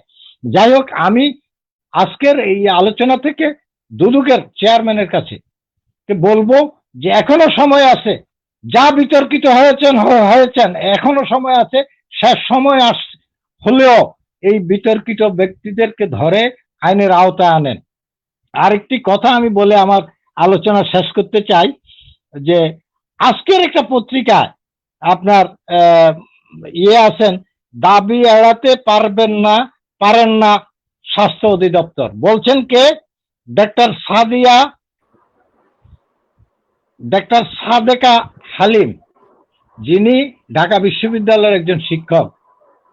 আমি গত 3 দিন আগেও দেখেছি তিনি সরকারের গুণগান গাইতে গাইতে আপনার মুখে ফেনা তুলে ফেলেছেন। দেরিতে হলো, তিনি বলছেন স্বাস্থ্য অধিদপ্তর দায় এড়াতে পারেন না। শুধু স্বাস্থ্য অধিদপ্তরের বিরুদ্ধে বললে হবে না, এই দায় দায়িত্ব টোটাল সরকারের। তো এই সরকারের এই মন্ত্রিসভার ব্যর্থ মন্ত্রীদেরকে সরিয়ে দিয়ে যোগ্য মন্ত্রী পরিষদ গঠন করতে হবে, সেই কথাটা বলেন। আরেকজন বলছেন আপনার বাংলাদেশ মেডিকেল অ্যাসোসিয়েশনের সাবেক সভাপতি, তিনি আবার বঙ্গবন্ধু মেডিকেল কলেজের সাবেক প্রভিসি ছিলেন।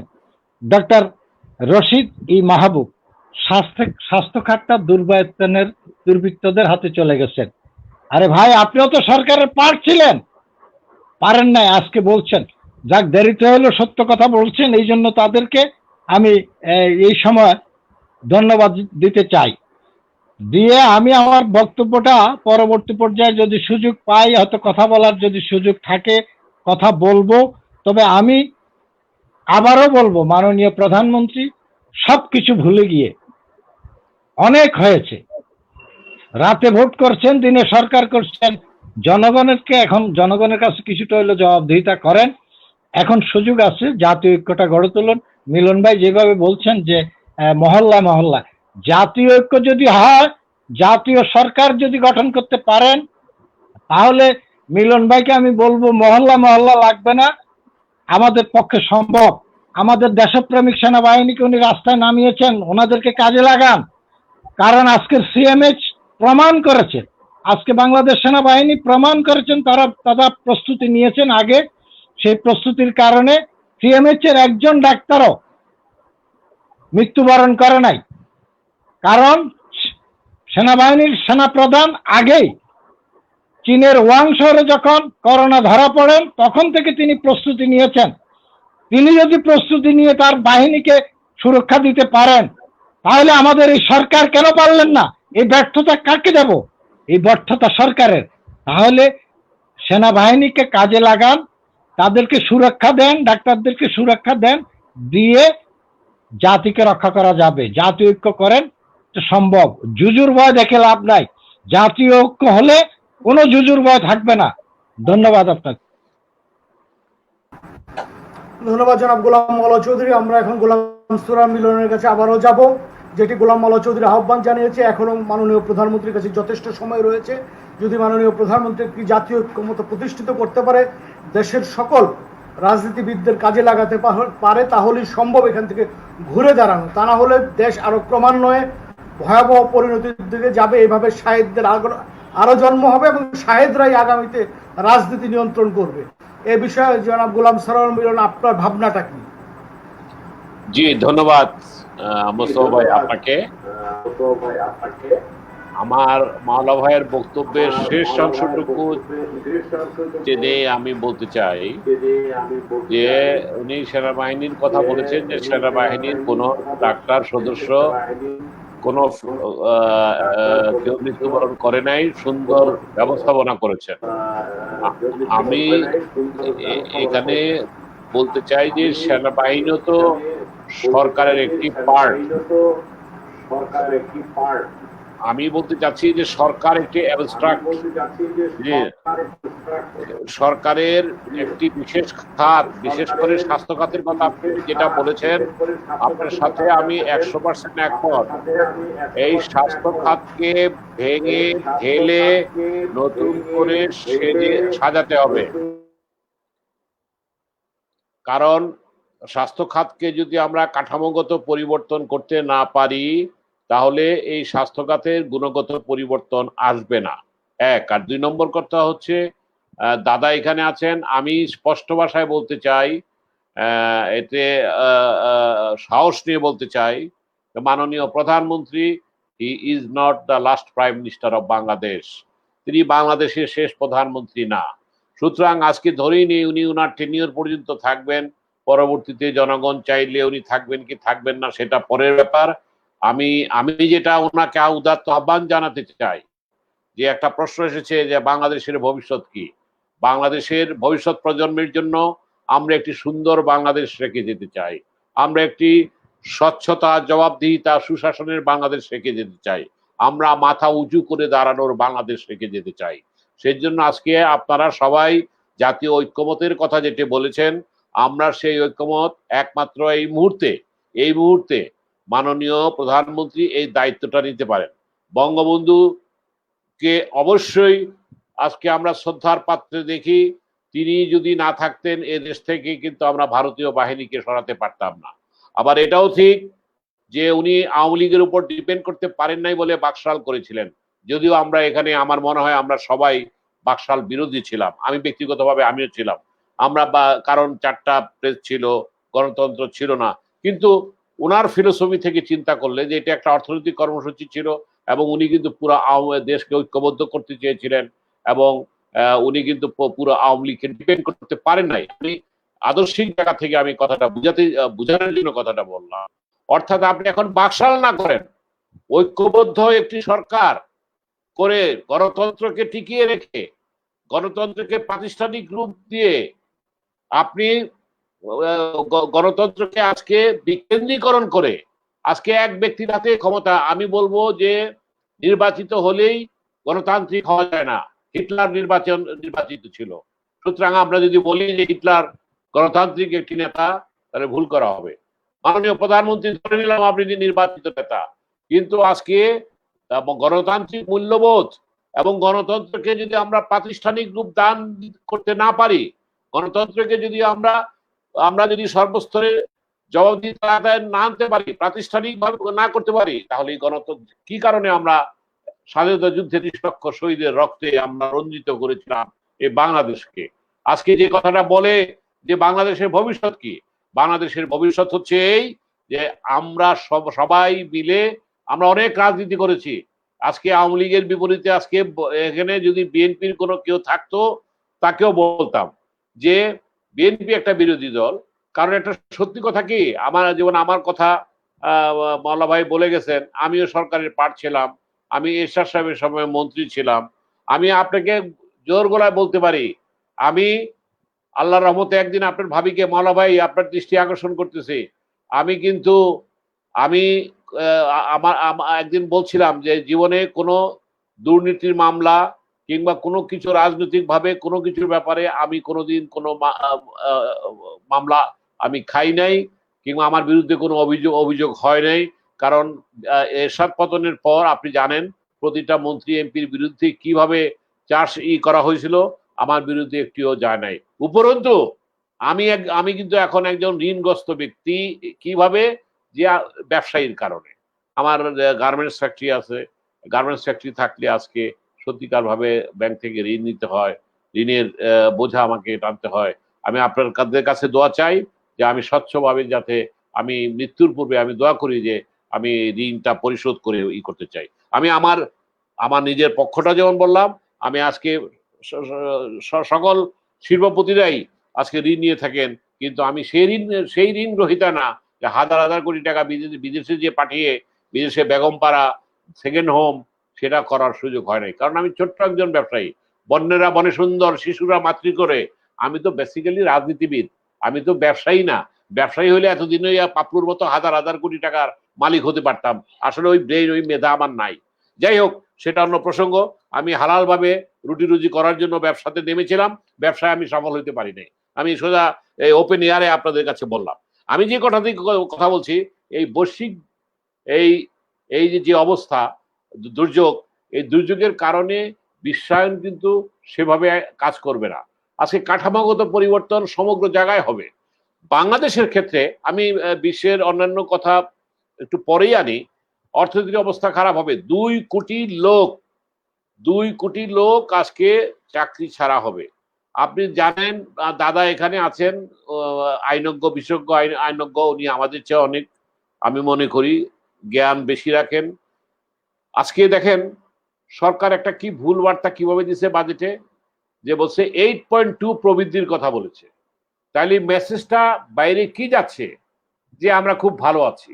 আজকে যদি এই প্রবৃদ্ধির দিকে নিজেদের রাজনৈতিক ফায়দা হাসিল বলেন আর নিজেদের বাহবা কোরআনের জন্য বলতেন, এই কথাটা যদি না বলতেন, আজকে যে আমাদের অর্থনৈতিক সংকটটা সামনে আছে, আমরা যদি সেইভাবে অর্থনৈতিক এডিবি বলেন, বিশ্বব্যাংক বলেন, আমরা সাহায্য সেভাবে পেতাম।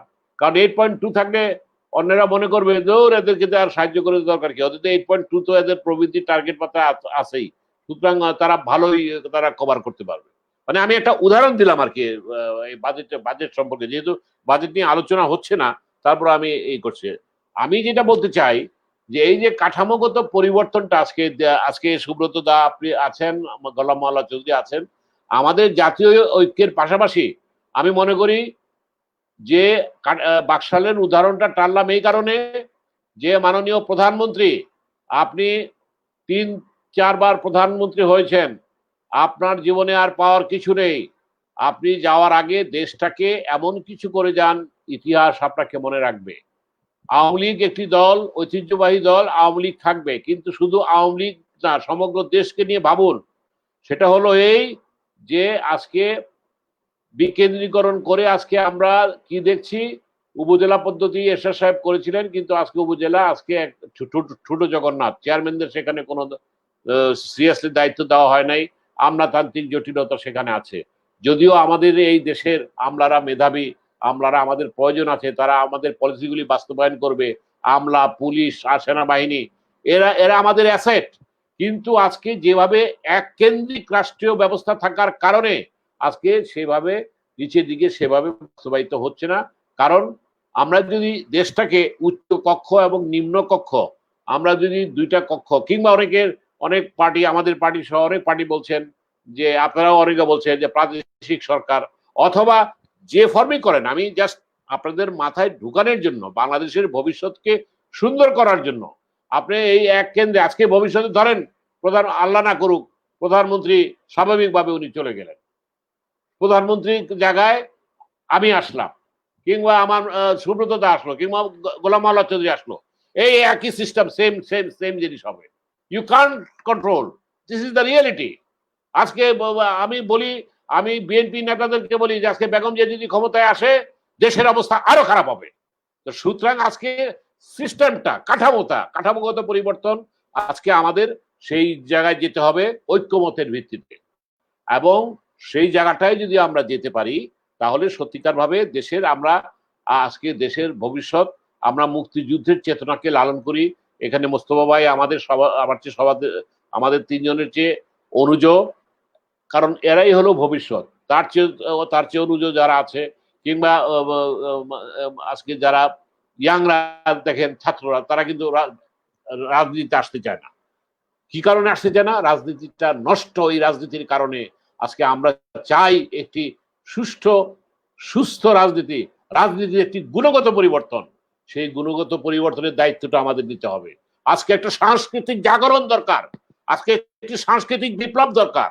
আজকে সেই কারণে আমরা চাই, আসেন আরেকটি কথায় প্রসঙ্গক্রমে বলতে চাই, দাদা এখানে আছেন, দাদা নিশ্চয়ই আমার সাথে একমত হবেন। আমরা ভারত আমাদের বন্ধু, আমরা চিরদিন তাদের সাথে কৃতজ্ঞ থাকবো।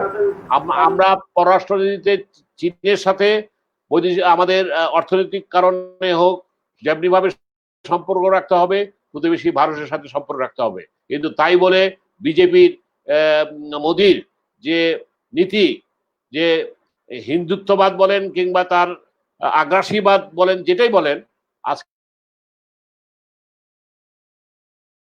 আমাদের কিন্তু সেইভাবে কি বলবো আমি, আজকে আমাদের দেশটা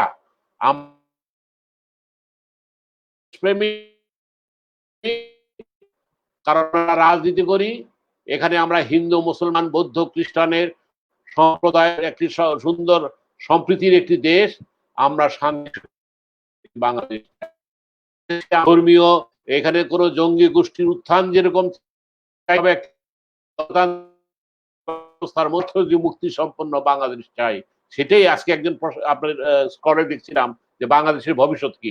আজকে এই বাংলাদেশের ভবিষ্যতের রূপকল্পটা, এই চিন্তাটা যদি আজকে সুব্রতদা, আপনাদের মতো যারা, আমাদের অনুযায়ী আপনারা যারা আছেন, আপনারা যদি ঐক্যবদ্ধ হয়ে আপনারা একটি পথ করেন, আজকে পথ হারা হয়ে আজকে প্রধানমন্ত্রী যদি উদ্যোগ নেন, ভালো কথা, আমরা তাকে স্বাগত জানাই।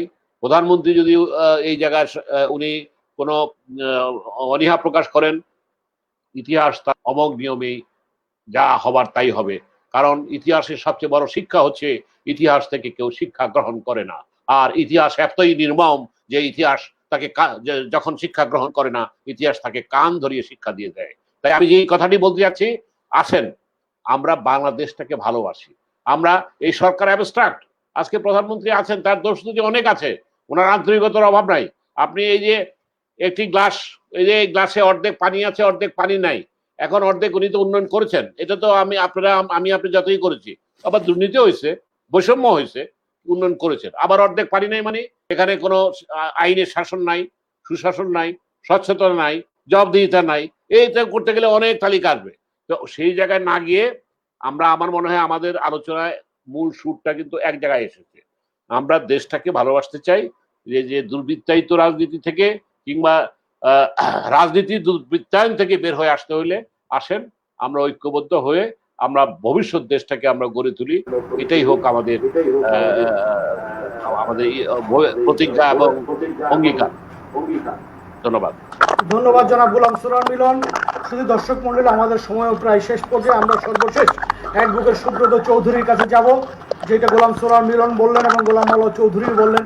আসলে আগামী বাংলাদেশ নির্মাণের জন্য প্রয়োজন একটি দেশপ্রেমিক শক্তি এবং এই দ্বিধরীয় রাজনীতির বাইরে একটি নতুন শক্তির উদ্বুদ্ধ যেমন প্রয়োজন, যেটি গোলাম সোরার মিলন বলেছেন যে আসলে কালকে বিএনপি ক্ষমতায় আসলেই কি খুব বেশি পরিবর্তন হবে কি, সব কিছু মিলে একটি পরিবর্তিত রাজনীতি যেমন প্রয়োজন, গুণগত রাজনীতির পরিবর্তন প্রয়োজন এবং কাঠামোগত প্রয়োজন।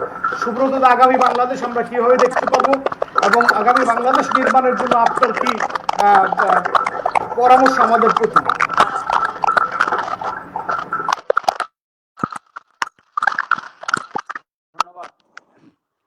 বিষয়টা হচ্ছে এই যে দুর্বৃত্তায়িত রাজনীতি, যেটা মিলন ভাই শেষ করলেন, আমি তো দেখি বর্তমান সরকার এবং যে আওয়ামী লীগ, তারা তো এখন দুর্বৃত্তায়িত রাজনীতি করছে।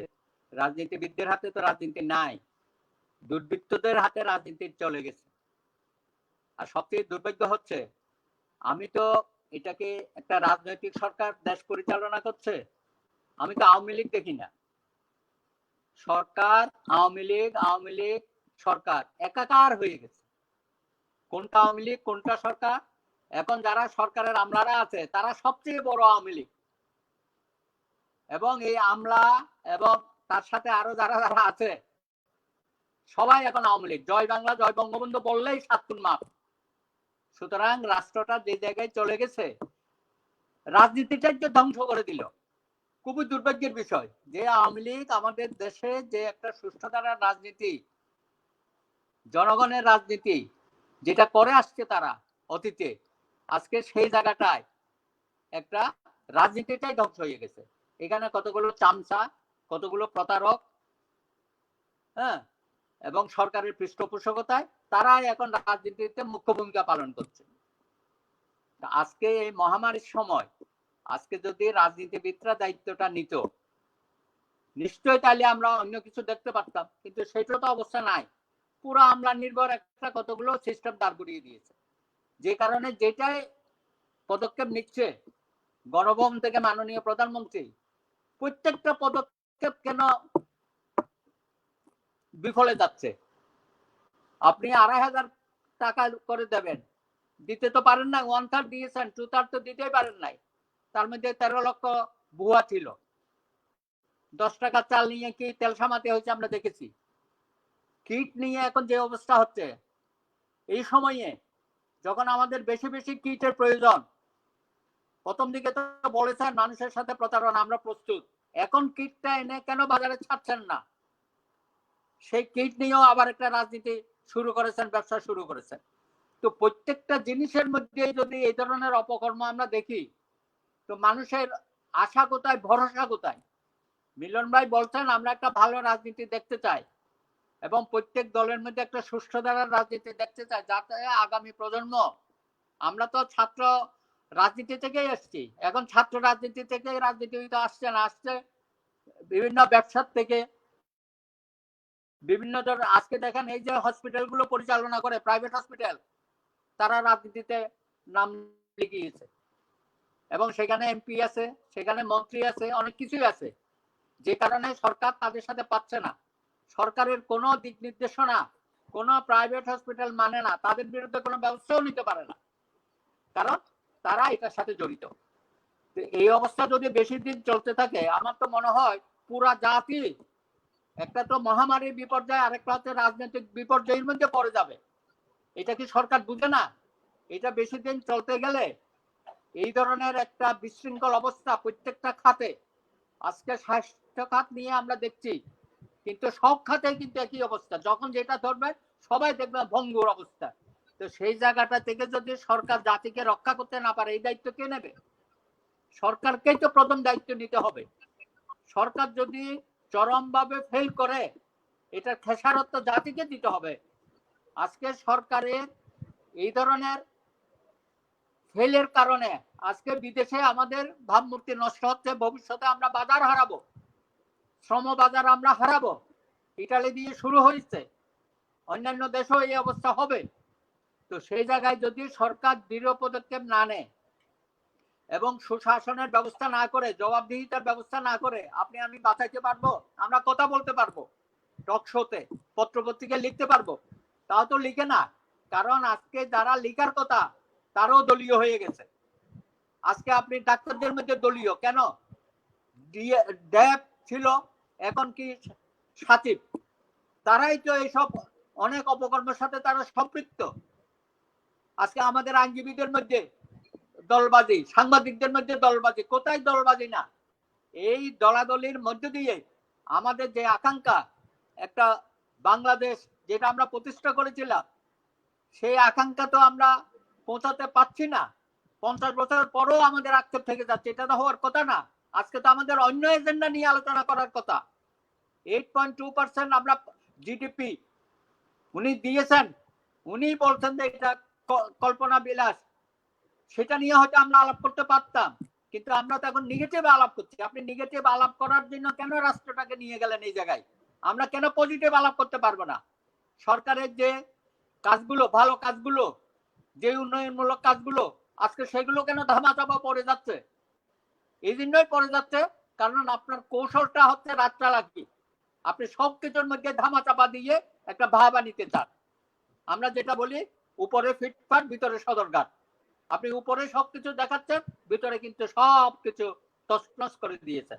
এই কারণে আজকে আমাদের আওয়ামী বন্ধুরা তারও দেখি এই বিভিন্ন বক্তব্যে টকশোতে এসে একটু সরকারের সমালোচনা করেন।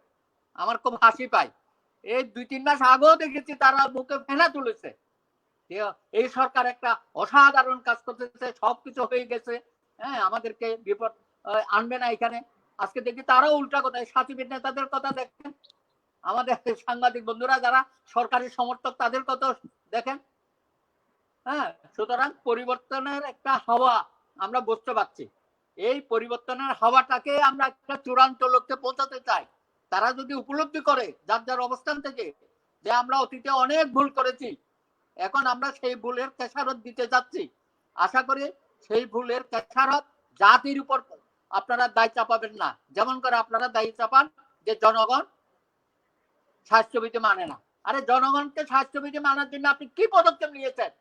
ছুটির কথা বলে আপনি জনগণের সাথে হাডুডু খেলেছেন, যা করেছেন ছুটির নামে। এখনো পর্যন্ত আপনি লকডাউন বলেন না, আপনি কতগুলো জোন ভাগ করে করে দিয়েছেন, থামসা হচ্ছে ওখানে। এবং সেই সমস্ত ভলান্টিয়ারদের কথা আপনারা দেখেছেন যে রাজনৈতিক দলের নেতাকর্মীরাই মানে না, তাদের নিজস্ব যে নেতাকর্মী তারাই এই লকডাউন মানে না। জনগণ মানবে কিভাবে?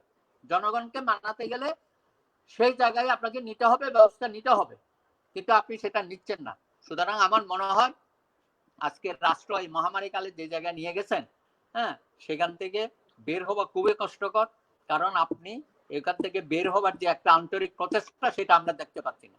আজকে যদি আপনি শক্ত হাতে আন্তরিকভাবে সবাইকে সব শক্তিকে নিয়ে কাজে নামতেন এবং এই যে দুর্নীতির বিরুদ্ধে আপনি যে জিরো টলারেন্স বলেন, এটা তো একটা থামসা করতেছেন।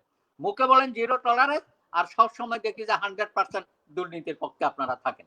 তো এইভাবে তো একটা মিথ্যাচার দিয়ে জনগণকে আর কতদিন আপনি প্রতারণা করবেন? এখন আমি বলবো যে মানুষ এখন যেভাবে সংক্রমিত হচ্ছে এবং যেভাবে আমরা আশেপাশে মেধাবী লোকজনদেরকে হারাচ্ছি, হ্যাঁ 14ই ডিসেম্বর অনেক মেধাবী লোককে আমরা হারিয়েছি 1971 সনে। আজকে মহামারী কালে আপনারা দেখেন প্রতিনিয়ত আমাদের কি রাজনীতিবিদ বলেন, আওয়ামী লীগের বন্ধুরাও তো অনেক মারা যাচ্ছেন। আজকে সাহারা খাতুন চলে গেল, নিশ্চয়ই এটা আমাদের জন্য ক্ষতি, আওয়ামী লীগের জন্য ক্ষতি। নাসিম ভাই চলে গেল, সিলেটের সাবেক মেয়র চলে গেল, এরকম অন্যান্য রাজনৈতিক দলের নেতারও আজকে আক্রান্ত হচ্ছে, বিখ্যাত সিনিয়র ডাক্তাররা চলে যাচ্ছে, প্রফেসররা চলে যাচ্ছে। এটা তো দেখতে হবে। আপনি কি এদেরকে এই পাকিস্তানিরা যেভাবে হত্যা করেছিল মেধাদের, আপনিও কি এই মহামারী কালে আমাদেরকে হত্যা করবেন? আমি তো মনে করি এটা এক ধরনের হত্যা, কারণ আপনি তাদের জন্য কোনো ব্যবস্থা গ্রহণ করেন নাই গত 4 মাসে। শুধু আপনি করেন কি, এখন দেখতেছি যদি আপনার দলের হয় তাকে আপনি হেলিকপ্টারে নিয়ে আসেন, অন্য দলের আনবেন, অন্য কোনো ব্যক্তি বিশেষের আনবেন, তবে কিছু ডাক্তার তো আপনি হেলিকপ্টার আইনে সিএমএস আনতেছেন আর আওয়ামী লীগের নেতাদের আনতেছেন। এখানেও তো বৈষম্য। আপনি যে আমাদেরকে যে ব্যবস্থার মধ্যে নিয়ে গেছেন, এখানেও তো আপনি একটা বিরাট বৈষম্য সৃষ্টি করেছেন। সুতরাং জনগণকে এটা বুঝে না, এত বোকা ভাবার তো কোনো কারণ নাই। সুতরাং এই মানুষের যদি আপনি মনে করেন যে আপনি মিথ্যাচার করিয়া 17 কোটি মানুষকে বোকা বানাতে পারবেন, হ্যাঁ বানিয়েছেন, কিছু সময়ের জন্য বানিয়েছেন, কিন্তু সব সময়ের জন্য বোকা বানানো যায় না। আমার শেষ বক্তব্য হচ্ছে আপনি যে পথে হাঁটছেন এটা কোনো সঠিক পথ না। আপনি এখান থেকে বের হয়ে আসেন এবং আপনি রাজনৈতিকভাবে সবকিছু একটু দেখেন, স্বচ্ছ দৃষ্টিতে দেখেন এবং রাজনীতিবিদদের উপর নির্ভরশীল হন। আমলা নির্ভরশীল হলে আমলারা কোনোদিনই আজকে ওই উনাদের মুখে আপনি জয় বাংলা জয় বঙ্গবন্ধু শুনে এত আপ্লুত হয়ে যান, মনে করেন যে সবাই আপনার লোক। হ্যাঁ, শাহেদও আপনার লোক, জিকে শামীমও আপনার লোক। এখন আপনার লোকদের যা করেছেন, এখন ঠেলা সামলান, ঠেলা আপনাদের সামলাতে হবে। জাতি কেন এগুলো দায় কাঁধে নেবে? আপনাদের এই সমস্ত আপনাদের সৃষ্ট যেটা বলেছেন আমার বন্ধুরা, এই সৃষ্ট এই দুর্নীতিবাদ লুণ্ঠনকারী, তাদের দায়িত্ব জনগণের কাঁধে চাপাবেন না। এটার ফল ভালো হবে না। যা করেছেন আশা করি এখান থেকে আপনি ব্যাক করবেন এবং জনগণের জনস্বার্থে যা যা করা প্রয়োজন কঠিন এবং কঠোরভাবে সেগুলো পালন করবেন। অনেক অনেক ধন্যবাদ আজকে সুযোগ দেওয়ার জন্য। ধন্যবাদ জনাব সুব্রত চৌধুরী। শুধু দর্শক মন্ডলী, আমরা প্রায় শেষ পর্যায়ে 2 মিনিটের মধ্যে আমরা এটিএম গোলাম মাওলা চৌধুরীর কাছে জানতে যাব কি বাংলাদেশ দেখতে চান, তারপরে আমরা আপনাদের কাছ থেকে বিদায় নিব। জনাব গোলাম মাওলা চৌধুরী। ধন্যবাদ গোলাম মুস্তফা ভূঁইয়া সাহেব আপনাকে। কথাটা প্রতিধ্বনি হচ্ছে। আমি পরিশেষে যে কথাটা বলতে চাচ্ছিলাম, মিলন ভাইয়ের কথা ধরে সূত্র ধরে বলতে চাচ্ছিলাম, পরিবর্তন চাচ্ছেন তিনি, পরিবর্তন চান করোনা উত্তর বাংলাদেশ। আর তিনি আরেকটা পয়েন্ট বলছেন, রাজনীতিতে আসতে চায় না নতুন প্রজন্ম। নতুন প্রজন্মকে রাজনীতিতে আনতে হলে করোনা উত্তর বাংলাদেশ আমরা যেভাবে দেখতে চাই, আমরা সুস্থ ধারার একটা রাজনীতি দেখতে চাই, আমরা পরিচ্ছন্ন একটা বাংলাদেশ দেখতে চাই, পরিচ্ছন্ন রাজনীতির মধ্য দিয়ে আমরা প্রতিহিংসাবিহীন রাজনীতি দেখতে চাই, গণতান্ত্রিক একটা বাংলাদেশ আমরা দেখতে চাই, আমরা মৌলিক অধিকারের বাংলাদেশ দেখতে চাই, আমরা জনগণের, রাষ্ট্রের মালিক জনগণ, তাদের মালিকানা ফেরত দিয়ে, মালিকানা ভোটটা দিয়ে আমরা এই বাংলাদেশ দেখতে চাই, আমার স্বাধীনতার চেতনার যে বাংলাদেশ আমরা দেখতে চাই, ধর্মীয় মূল্যবোধের একটি বাংলাদেশ, কার্যকর গণতন্ত্রের একটি বাংলাদেশ। গণতন্ত্র আমরা 72 সাল থেকে এই পর্যন্ত দেখে আসছি, কিন্তু গণতন্ত্র কখনো কার্যকর হয় নাই। কার্যকর গণতন্ত্র একটা বাংলাদেশ আমরা দেখতে চাই, সকল প্রতিষ্ঠানে গণতান্ত্রিক বিধি ব্যবস্থাটা রাখতে হবে। সেই জন্য আমরা বলতেছি কার্যকর একটা গণতান্ত্রিক বাংলাদেশ আমরা দেখতে চাই। আমরা দেখতে চাই নারী এবং তারুণ্যের ক্ষমতায়নের বাংলাদেশ। এটা যদি আমরা করে আসতে পারি, আমরা করতে চাই প্রবীণের নেতৃত্বে, প্রবীণের নেতৃত্বে তরুণের সমন্বয়ে আমরা আগামী দিনের বাংলাদেশ গড়ে তুলতে চাই। এটা যদি আমরা করতে পারি, সম্ভব হয়, আমি বিশ্বাস করতে চাই রাজনীতিতে নতুন প্রজন্ম আবার রাজনীতিতে ফিরে আসবেন। সুস্থ ধারার রাজনীতি যদি বাংলাদেশে প্রতিষ্ঠা করা যায়, ছাত্র যুবক আবার রাজনীতিতে ফিরে আসবেন। পরিচ্ছন্ন রাজনীতি যদি আমরা প্রতিষ্ঠা করতে পারি, তাহলে রাজনীতিবিদদের হাতে রাজনীতি থাকবে। রাজনীতিবিদের হাত থেকে যখন রাজনীতি চলে গেলেন, তখনই মানুষ রাজনীতি বিমুখ হলেন। সেই কারণে আজকে আমি আর সময় দীর্ঘায়িত করতে চাই না। আমি আজকের যে সহ আলোচক দাদাকে অভিনন্দন জানাতে চাই, মিলন ভাইকে অভিনন্দন জানাতে চাই আমাদের গণদলের পক্ষ থেকে, এবং দর্শক শ্রোতা যারা দীর্ঘ সময় ধরে আমাদের এই আলোচনা অনুষ্ঠান শুনছেন এবং যারা শুনবেন, সবাইকে আমাদের দল গণদলের পক্ষ থেকে সঙ্গে আমি অভিনন্দন জানাই।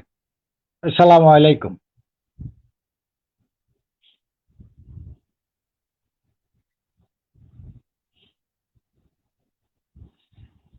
আপনার এটা মিউট করা আছে সঞ্চালক সাহেব, আপনার এটা মিউট করা।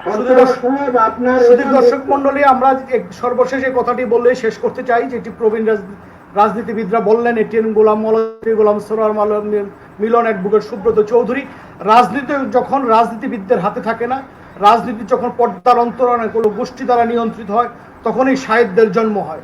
রাজনীতি যখন ত্যাগী এবং মেধাবীরা সত্যিকার অর্থে তাদের স্থান করে নিতে পারবে, এবং একটি রাজনৈতিক দল যখন সঠিকভাবে গণতান্ত্রিক প্রক্রিয়া চলবে, তখনই সাহিত্যের আর কখনো জন্ম হবে না, সাহিত্যরা আর কখনো রাজনীতিতে বিরাজ করতে পারবে না। এটি যতক্ষণ পর্যন্ত রাজনৈতিক মৌলিক কাঠামো, মৌলিক জায়গা আমরা সঠিকভাবে নির্ধারণ করতে না পারবো, ততক্ষণ পর্যন্ত এই সাহিত্য জন্মগ্রহণ করবেই। আজকে আওয়ামী লীগে হয়তো সাহিত্যরা জন্মগ্রহণ করছে, আগামীতে বিএনপি ক্ষমতা আসলে অথবা আমরা ক্ষমতা আসলে একইভাবে এইভাবে সাহিত্যের জন্ম হবে। সুতরাং এই যে প্রজাতন্ত্রের মহান মুক্তিযুদ্ধের চেতনার সংবিধান, সেই সংবিধানের মৌলিক পরিবর্তনের কথা যেমন নতুনভাবে মানুষকে চিন্তা করতে হবে, সবকিছু নিয়ে আজকের এই আলোচনা যারা উপস্থিত হয়েছেন সকলকে ধন্যবাদ জানিয়ে শুধু দর্শক মণ্ডলী অপেক্ষা করুন, আগামী পর্ব অন্য কাউকে নিয়ে আমরা আপনাদের সামনে উপস্থিত হব। এই কথাগুলি বলে আমরা বিদায় নিচ্ছি। সকলকে ধন্যবাদ। আল্লাহ হাফেজ।